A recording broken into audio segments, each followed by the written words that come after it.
lohahevitra antsika amin'ity herinandro ity dia amin'ny fifidianana.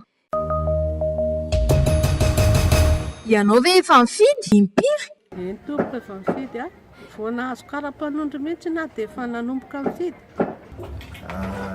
Tompoka mifidy intelo misesa zay mifidy tamin'izay fotoana lasa zay.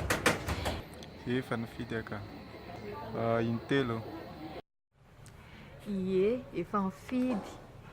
Dia ny hoe impiry vao nahazo kara-panondro mihitsy a dia efa mifidy hatramin'izao. Inona avy ny olona hitanao misy amin'ny fifidianana? Mangala-bato aloha no tena betsaka amin'ny fifidianana ireny. Le resaka momena fifidianana zany le eo amin'le mpiandraikitra zany ny zavatra tiako tenenina zany tokony asiana fanaraha-maso be zany le izy mba tsisy ny hoe resaka kolokolo na hoe resaka zavatra ambadika. Fangalara-bato aloha dia fiara-miasan'ilay olona amin'ny bureau amin'ilay fangalara-bato sy fanodinkodinana an'ilay isam-bato. Ny olona hitako amin'ny fifidianana, misy olona efa maty mbola misoratra amin'ny lisam-pifidianana. Misy indray nefa maro ireo tsy misoratra amin'ny lisam-pifidianana. Ao anatin'ny fifidianana indray dia betsaka ny ala-bato.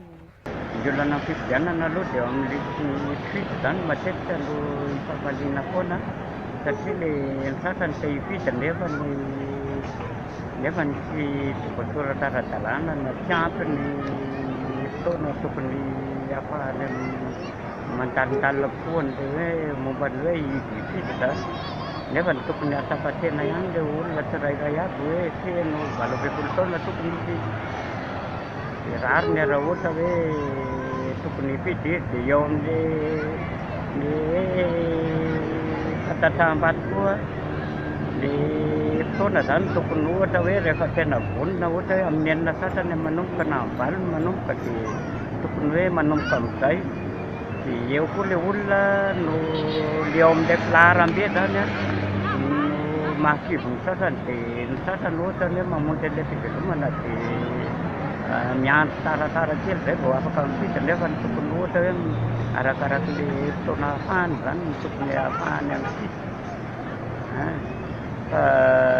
Io zany tokony rariny mihitsy raha ohatra hoe mifidy daholo ny tsirairay ka. Na mpanohatra izy na tsy mpanohatra izy na mpanina izy na mpanina izy tokony hoe hifidy. Ao amin'ny lafiny iray koa eo amin'ilay fanosaham-bato. Eo amin'ny fanosaham-bato zany tokony ohatra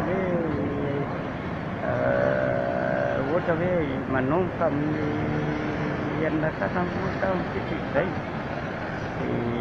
Tokony ohatra hoe vita mpiaviny amin'ny 6 alina. Misy ny sasany ohatra hoe amin'ny 2 alina vao vita dia sahirana ny sasany hoe alina loatra dia mikebikebiny ihany atrano. Tokony ho terana zany ilay izy hoe mpiaviny izao ka mpiaviny izao ihany ny tokony atao. Inona vahaolana na sosokevitra arosonao hanatsarana ny fifidianana eto Madagasikara? Ny hanatsarana anazy dia samy manara-maso ny kandidà an-daniny sy ny ankilany dia tsisy ny olana. Vahaolana zany raha ohatra anahy zany ana manokana dia tokony hoe tena tsy asiana mihitsy zany ny resaka hoe zavatra hoe ambadika tonga dia hoe vato isaina mihitsy mba hitan'ny vahoaka sy ny alina zany fifidianana. Tokony arahana maso le mampanao fifidianana amin'ny bureau isaky ny quartier sy ny ohatr'izany.